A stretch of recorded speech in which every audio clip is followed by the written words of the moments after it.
Welcome to the BlackBerry Central podcast, episode 2. Today I'm here with Jerid, Scott, Tasti, and Lloyd, who integrated Flash back into one of the BlackBerry 10 browsers.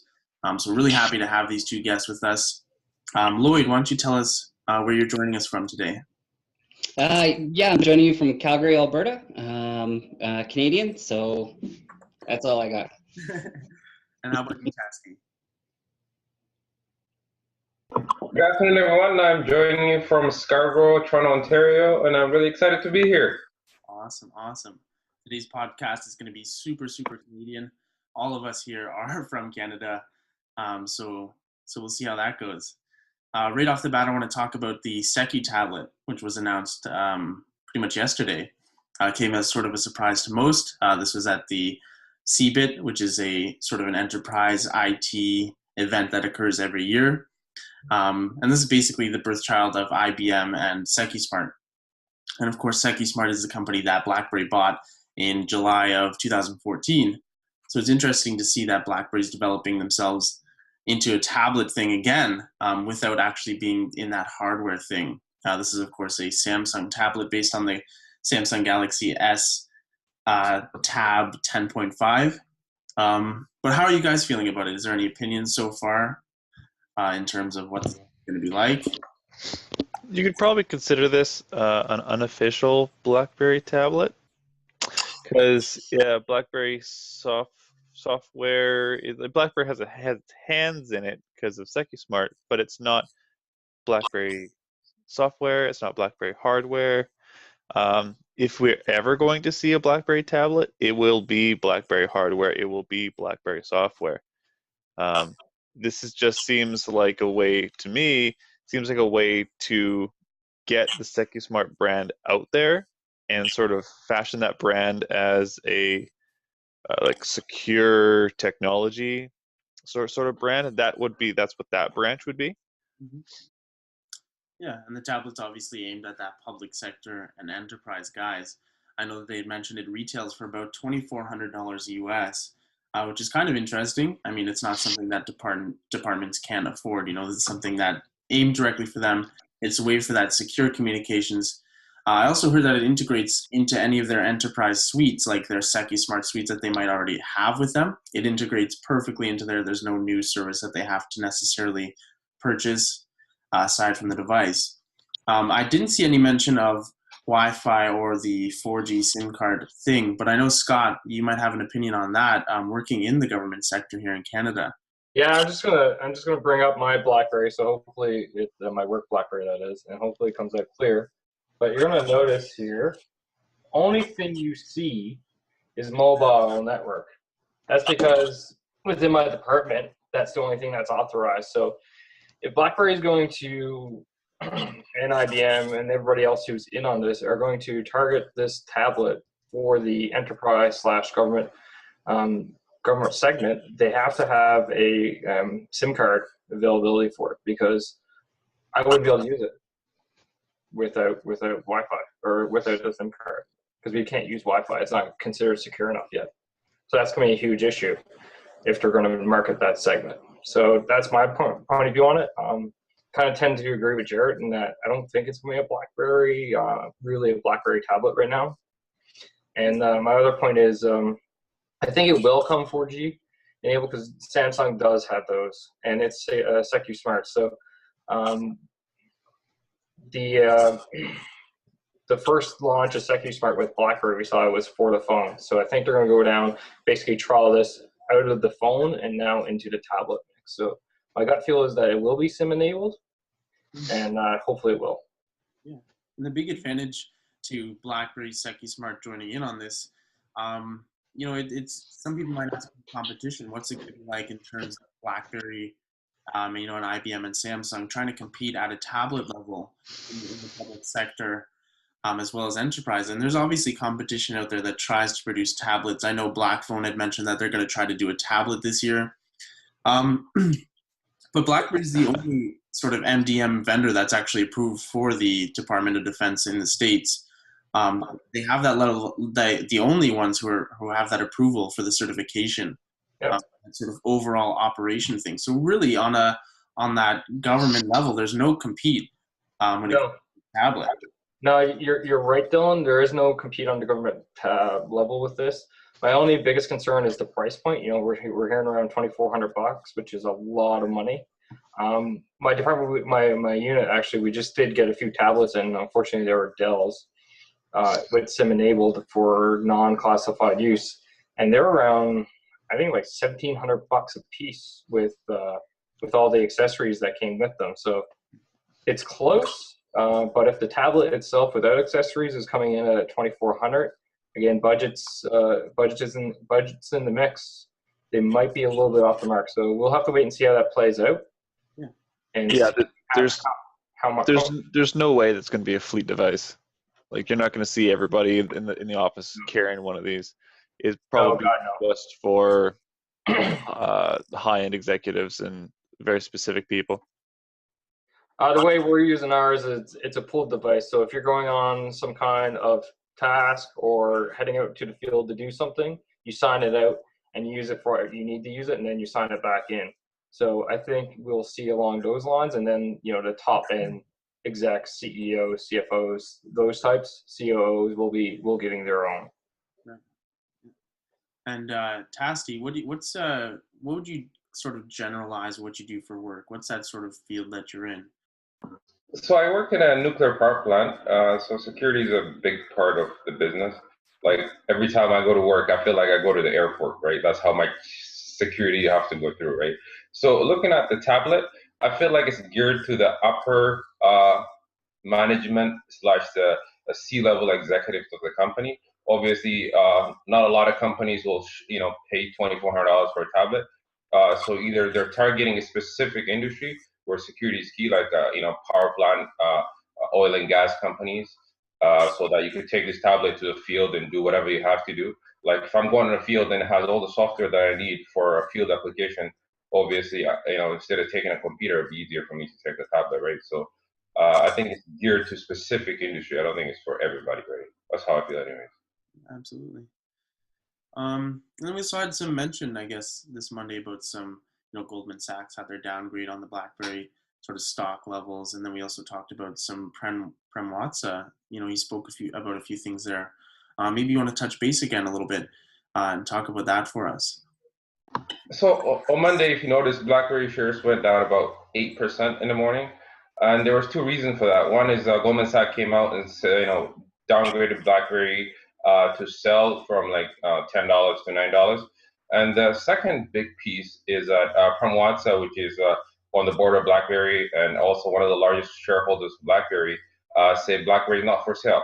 So what happens is that there's a lot of people in BlackBerry that are buying the company in hoping that Samsung or somebody's going to come and acquire the company to make a quick profit, right? So when you have two things going at the same time, obviously everybody wants to cash out. So that is the reason why the company went down. Going back to Goldman Sachs issue, Goldman Sachs is saying that BlackBerry will not be able to sell software. So John Chen made a commitment that software revenue is going to be $500 by next year. And they say it's going to be really hard for them to basically double their software revenue by next year.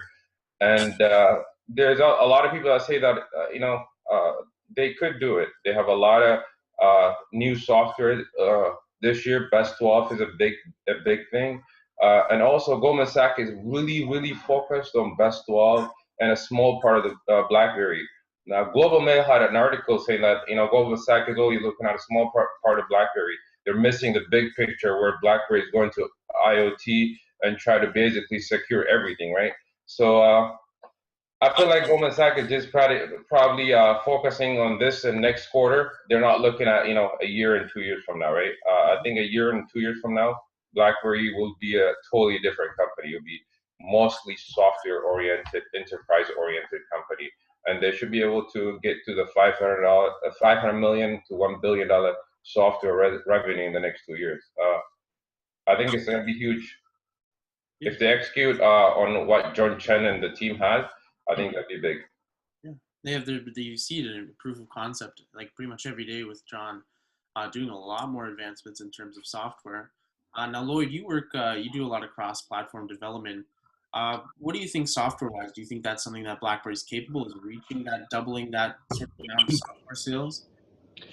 It's very tough. I mean, the biggest challenge is a lot of the developers at BlackBerry that they have always focused on one platform, and so the idea of uprooting a developer who's been working on BlackBerry, sticking them on iOS, and saying you're now building iOS platform apps.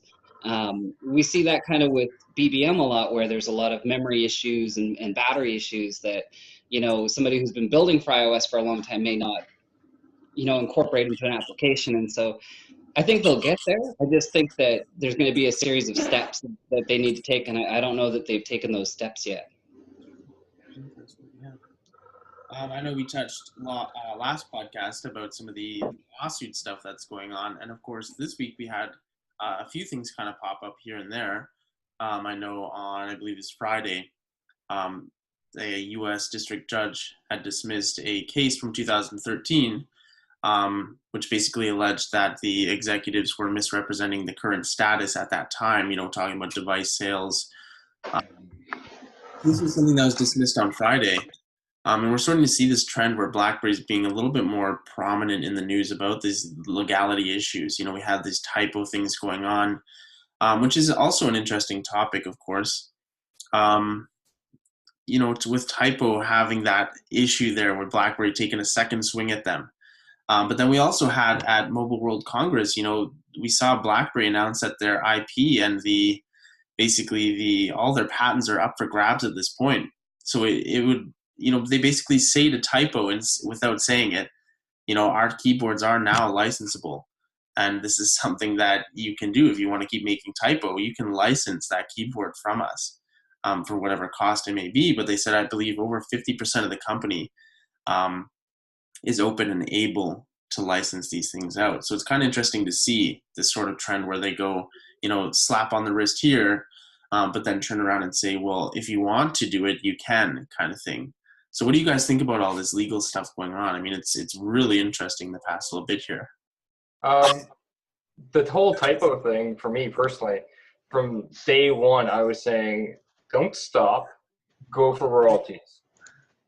Yeah, for two reasons. And one is, BlackBerry needs the cash. No doubt about it, to keep moving. But if someone's gone to an iPhone, they're not going to come back to a BlackBerry from an iPhone because they can't get the keyboard. They got over to iPhone for either the app, the ecosystem, it integrates well with everything else they're using, or for the fact that they just don't know any better, so they went iPhone. So if Typo wants to make a keyboard for the iPhone users, then go ahead, but take a chunk of their profits out of that. That's my point of view personally, because like I said, someone's gone over to iPhone, they'll come back to BlackBerry if they see a reason to come back to BlackBerry. And the keyboard is not that reason, because millions of people have left, and there's never been a keyboard out there since. Yeah. It almost, even that sort of part of how they're licensing things, and you sort of see this more, especially since Chen talked about things being more cross-platform and open source in some sense.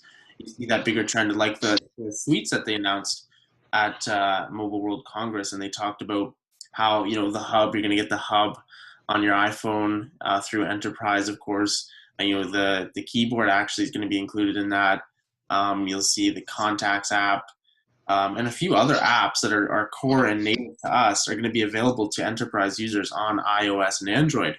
And so it's really interesting to see this trend and going from being, we're doing BlackBerry, we're doing us, and going more open source and promoting that idea of going across the platforms and allowing other users to access these apps.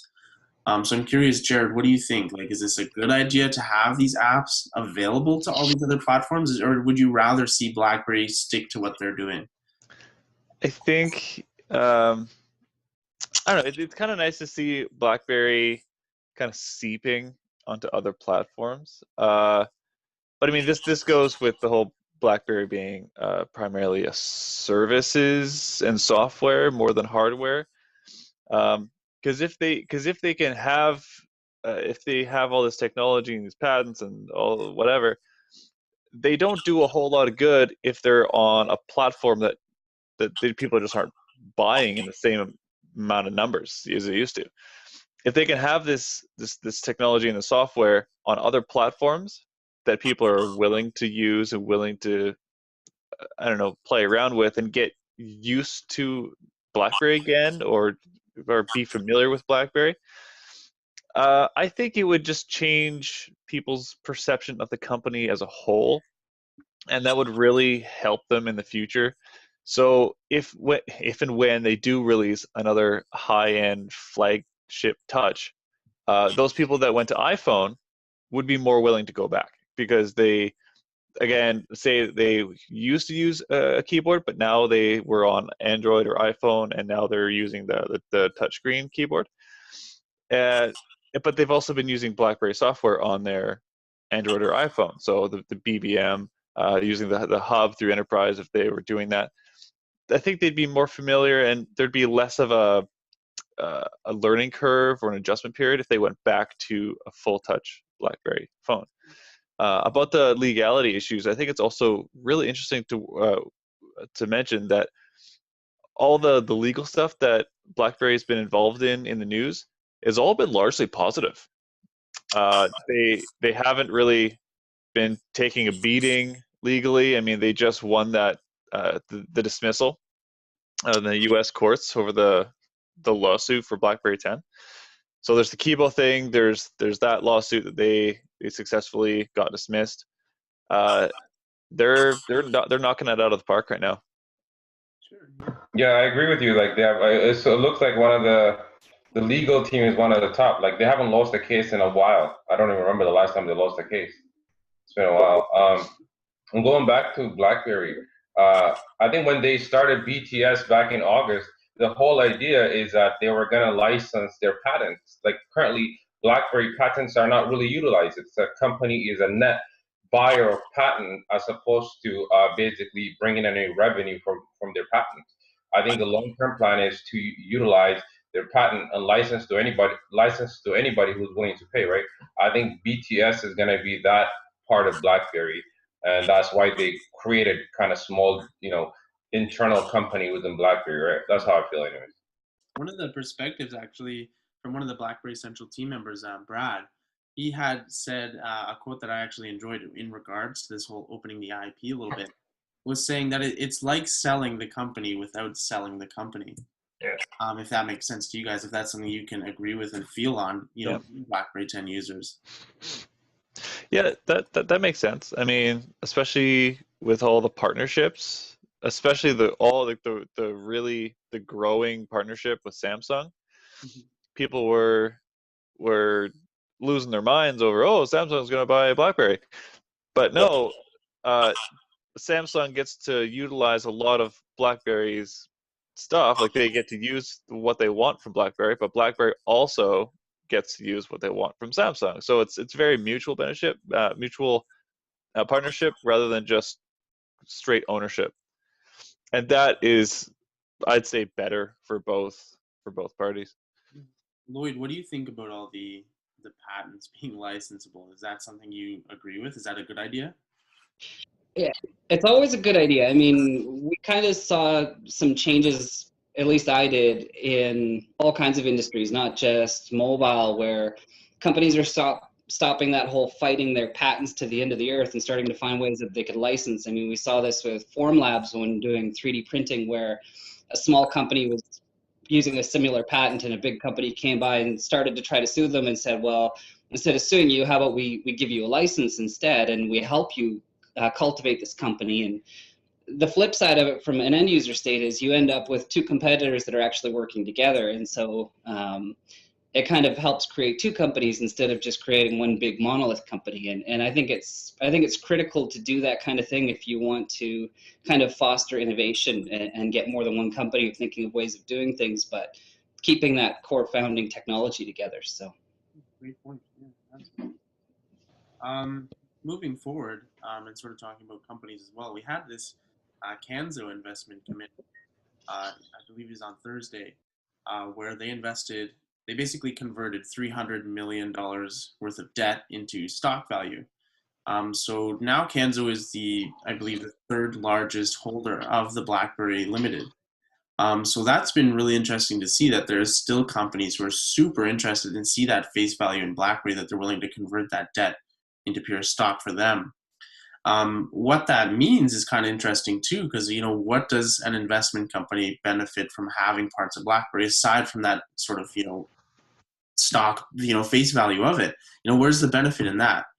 Do you guys see a benefit in sort of Canso investing in this? Like, what does it mean to see a company taking basically a third of the company? First off, I didn't really know anything about Kanso, so I did some web research this morning. I'm actually looking at their web page right now, and I'm going to read off of it. But I think ultimately this puts more security in BlackBerry's future. Because if you look at it at their website, they state a major part of our analysis focused on the underlying financial health of the company. Companies do not go bankrupt because they are, companies do not go bankrupt because they are unpopular or they run out of cash. So obviously, Kanso feels that BlackBerry is now back in a position where they're not going to go under.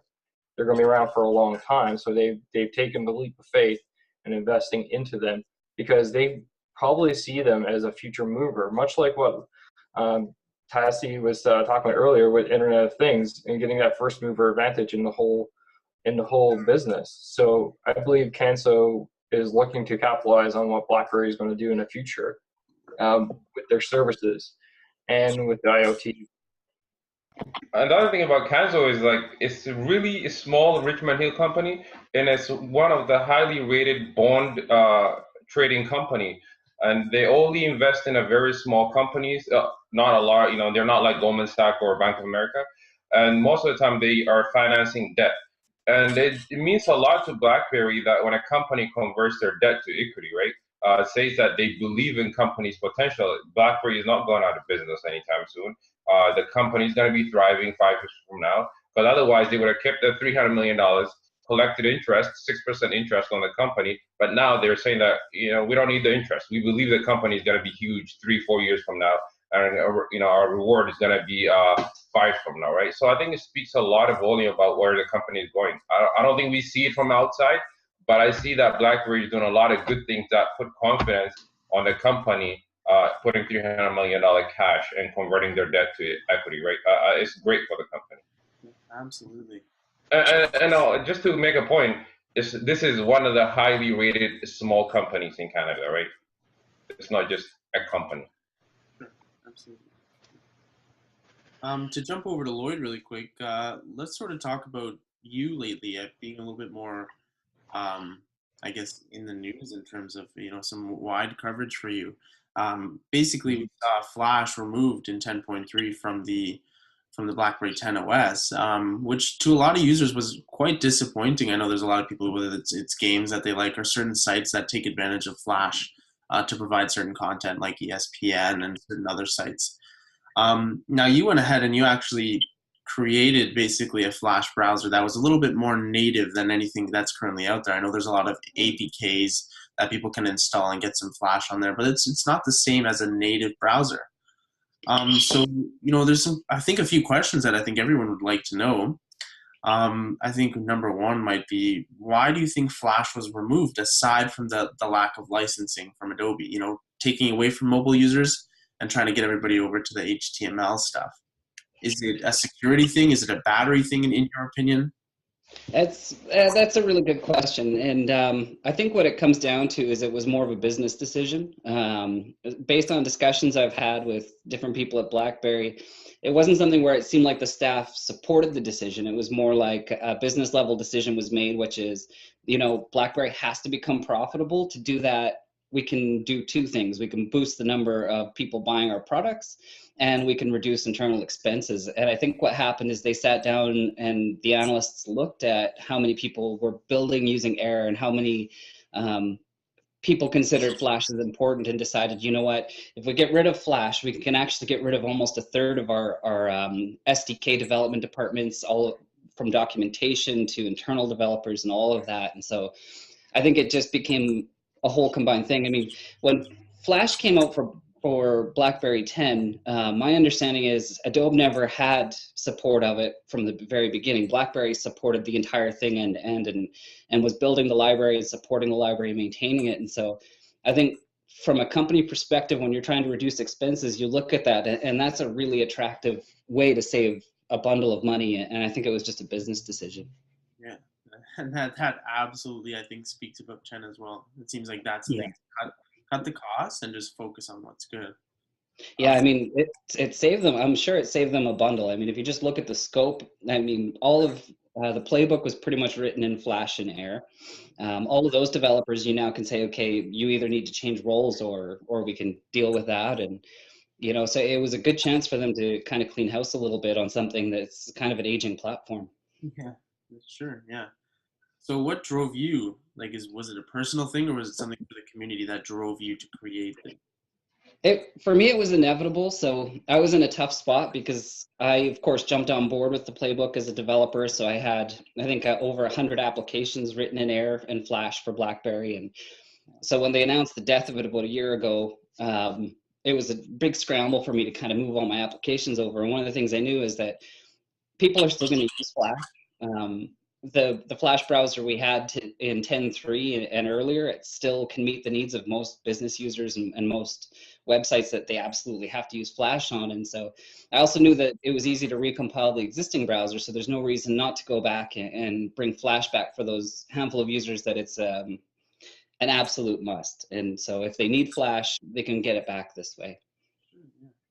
And I think on a community level, myself included, it's something that we definitely appreciate you spending the time on to do. So what's the response been like? Has it been like overall very positive? Have you seen a lot of, I know maybe perhaps you're monitoring your download levels. What's the response been overall? Yeah, good question. And so, of course, I'm big on security, right? So I never put analytics into any of my apps, but I do monitor the downloads. And within the first week, I wasn't expecting that many users. I was thinking, maybe there's a couple hundred people who would kind of find it interesting and download it. But we actually had 9,000 downloads within the first week, and then another 9,000 for the library itself, which was much higher than expected for an application they have to sideload. It's different if you can just install it through BlackBerry World, but to sideload, you have to have some kind of knowledge about the BlackBerry platform that's above the average user. And so 9,000 users in a week was pretty incredible for just sideloading downloads. Yeah, that's definitely impressive. And this is a beta, right? If I'm not mistaken, I believe it was labeled as a beta. Yeah, if I label something with a beta, people are less likely to email me. And my worry being sometimes there's been something where I've released something to the community and it's done really, really well, a lot better than expected, but it's got some kind of bugs and I'll get overwhelmed with support emails. But in this case, the beta was purely a precaution. I mean, the whole application itself is just the original 10.3 browser recompiled with some changes around where to look for the library, and some minor changes, some bug fixes and things like that. So let's talk about the process of doing that. What's it like to actually, recompile that, and like talk about hours and sort of efforts to do that. Yeah, so the actual recompiling is pretty easy. It's interesting the way we do HTML5 apps these days, and I don't know if you know that, but the web browser we use is actually HTML5. It's not actually a native app. And so it's very easy to get a hold of the source code and manipulate it and change it and repackage it. But I've put some articles on websites and stuff before on how to rebuild some of those BlackBerry native applications to make changes. So if you don't like certain things, you can make those changes if you are really tech inclined and you're lucky. Some things you can't, but the browser is one of the things that you can. There's some gotchas you have to kind of know to do that. One thing is you don't want it to eradicate the existing browser. You don't want it to be unremovable. You don't want it to look too much like the existing browser so that people can differentiate between them and stuff like that. But the biggest challenge is the way that they do WebKit is it's not really a BlackBerry app when you disassemble it. It's doing QNX level calls to launch the web browser. So it's a very complex way that they built the browser. And so trying to manipulate and make changes can take hours because they use some very unusual ways of tackling the code at the JavaScript level. And so it probably took me maybe 15 hours to get it working the way I wanted it to. There's some gotchas and reasons why it does things. For example, storing the library where we do, it's because the WebKit doesn't actually know the path to the application, and it gets really complicated. And so it took me probably 15 hours all done and said to get it all done, which was a lot longer than I had thought it would take. Yeah, that definitely sounds intricate, and I think above most people's heads in terms of, I think a lot of people who are probably watching are more consumer level.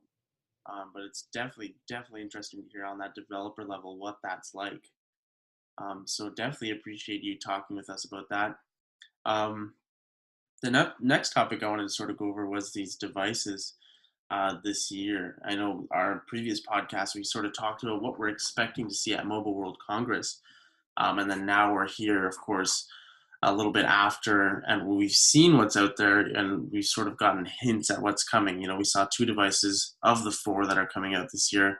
Of course, the BlackBerry Leap, which many of us saw coming, as well as the BlackBerry Slider, which very little people saw coming.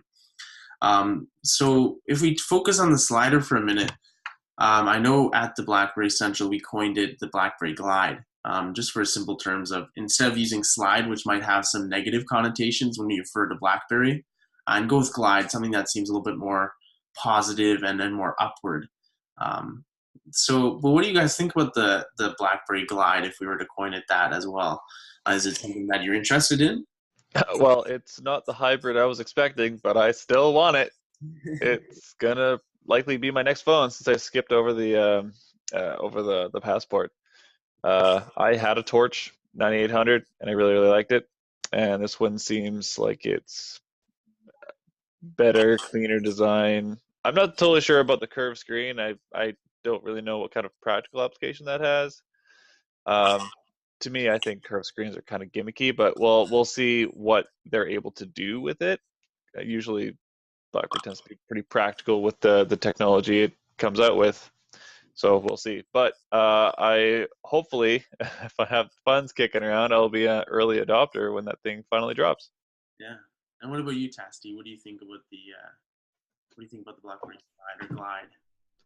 Yeah, I feel the same way about same as Jerid, right? I'm not really too excited about curved slider, curved edge. It is too gimmicky, but I'm actually looking forward to BlackBerry Leap. To me, it is a kind of like device that I want. It's a good price point for an average consumer. It is, the slider is going to be probably a couple 100,000 people, but Leap is going to be targeting millions of people. So in the long term, I think it's better for the company. Depends on what the device looks like. I will get it. I'll try to support the company, but I'm actually looking forward to Leap. And what about you, Lloyd? What do you think? Is the Slider something that interests you nowadays? For me? Yeah. What do you think about the Slider?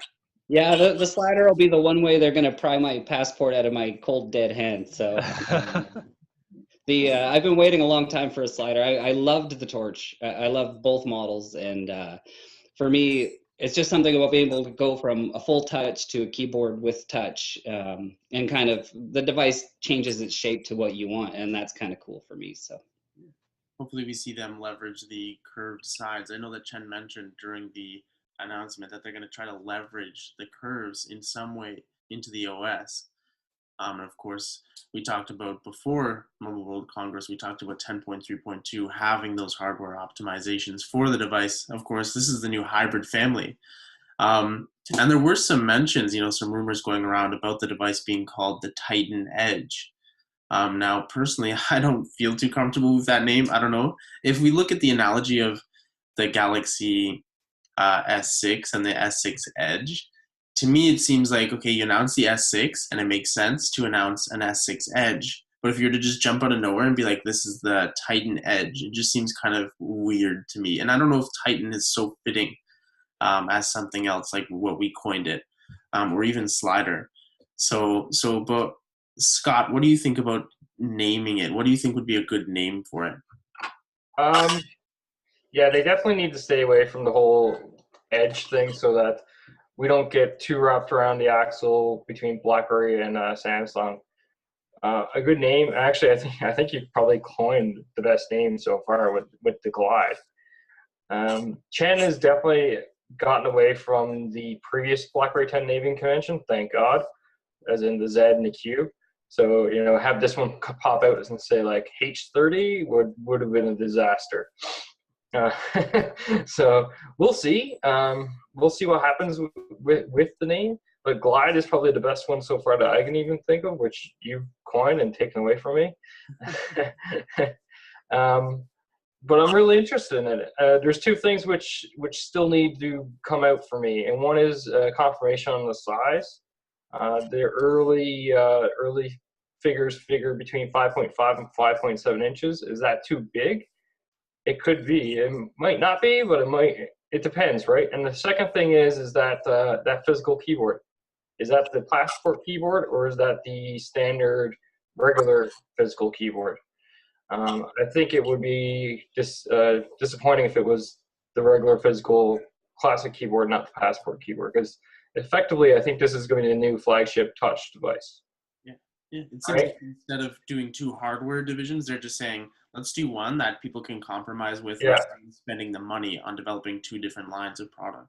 Yeah, for sure. So the leaps there, that's the low end / mid end full touch, which some people are waiting for and others not so much. But if this is going to be the flagship touch with the keyboard, I think it definitely needs the touch enabled keyboard to keep that oomph to it and keep it at the level where people are expecting. So that needs to get clarified for sure. But I was a 9810 user and I loved the damn thing. It was awesome. Touch screen for the little things that you're punting out, and then the big long emails you slide open the physical keyboard, which is actually a lot better. And then add in the flick typing, it'll be a phenomenal device. So I'm with Jerid. I'll be lining up at the store probably. Maybe I'll make the flight out to Edmonton. We can line up together. But those two details need to get released first. And then my final thoughts on the curved edges is, it's not a big deal to me. Maybe it'll give it a little style to it that we haven't seen so far.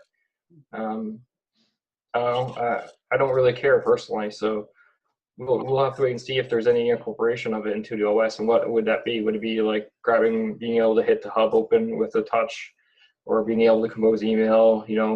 At least make it customizable is the one thing I would go for. They could also integrate that tilt UI. With the curved screen, so you just tilt the phone up a little bit, the hub will pop up, or the just peak you'll see the notifications on the side of the phone, be like, don't listen to that. But like the phones with the curved screen on the edge have only been on the market since November or something like that. Not even before the S6 Edge, but they released an Edge in South Korea late last year as like a sort of like a test run to see if people cared. So they've been on the market for not that long, so we don't really know how this kind of screens how they age or how they wear. So I've read some things about people talking about the production not only is very, very difficult, but it's also very, very costly to develop the curved edges to that screen. Of course, you have to have the bendable LCDs in some sense that go around the screen. But of course, speculation works to BlackBerry's advantage at this point. I think that's what they want you doing. They want you to sit here and go, I wonder what they're going to do to take advantage of it. Because it gets the discussion going, right? It's totally that, man. Like, just even the way that they tease this. He brings out two sliders, slides them open, and puts them away again. Yeah. And people got, a 10-second clip of that? And that was it. It was like, and everybody goes, what? What? Whoa. Where's the Victoria? Where's the Visa? No, we got the slide. What? Yeah. It was a complete curveball. They even took the fan base by surprise. So well done on them. And it's getting at least it's getting the fan base to be excited and talk about something by something that's leaked. And again, like I said in the last podcast, kudos on John Chen. He's got that leak department completely watertight. We get a few OS leaks, but that's nothing compared to the slide. Nothing. Yeah. I think if there's one thing that we know about John Chen, is that he's very practical, right? Like, since he's been here, everything that happened in BlackBerry has been practical. Like the Passport is it's focused to a specific target audience, right? Yeah. I feel like the glider or whatever the name will be very practical. If it's not practical, I don't think it will be released. And that leads to the next question: is who are they going to market it to? The Passport was marketed. Jerid, okay, Jerid's done, but really, who are they marketing to? The Passport was marketed to that enterprise, widescreen users, really marketed towards medical so that they can look at their forms and and the rheology forums and all that jazz. The Classic was marketed hardcore to the CEO types that wouldn't give up their 9900s. And maybe Kim Kardashian has finally got one, a BlackBerry 10 device. Right. Yeah. And then now the Leap is being marketed to those guys who are trying to make that next step in life. So question is, who is the Slide being marketed to? Is it, the guys that are holding on to their Z30s, waiting to get rid of them for something new, or is there something else? Yeah. That's the real question. You could also they talked about as well, right? Like we saw Kian was talked about, of course, named after one of the BlackBerry writers, their son, who unfortunately passed away. Nice to see that BlackBerry's trying to keep some kind of namesake for him. It's kind of interesting. I know there's a lot of speculation as to whether that's going to be an all-touch device or a keyboard. And if you look at sort of the way that they've been going with that, we start off with the 9981 being a keyboard device, 9982 being a touchscreen, 83 being keyboard. Are we going to see the 84 being a all-touch device, which might be kind of throw you a curveball? I know that some people had talked about the devices being keyboard-based, but of course we have the Leap, which is not keyboard-based. So we might see 2 touchscreen devices this year and then 2 keyboard-focused devices. Now, what that 4th device might be is totally up to speculation at this point. Some people hoping for a Passport 2, which is super, super unlikely at this point. Yeah. But it makes you wonder what else they could do. Maybe they could do a mini Passport Classic hybrid, something in between there. But we're probably looking at a slate device. I don't see them doing another slide or 2 sliders in 1 year. And then in terms of other form factor, what can you really go with? We're at that sort of pinnacle in the industry where there's not a whole lot of form factors you can go with. We have the Passport now, which took up that segment, and we've always had the slate devices. And then, of course, we have our keyboard one. So it'll be really, really interesting to see where they go this year. Unfortunately, we're at the end of our podcast time. So I just want to give a big thanks to our 2 guests. Lloyd, of course, for joining us today and talking about integrating Flash again. Thank you. Thank you. And then I want to thank Tasti as well for joining us, our community guest. Always great to have these 2 people on. They make the podcast a lot better. Today we joined you guys from BBM meetings. Wanted to show you that. Normally we join you from Google Hangouts. So this is kind of something that's new and interesting. Don't forget to check out BlackBerryCentral.com, and we'll see you guys in the next podcast. Thanks, guys. All right. Bye-bye. Thanks.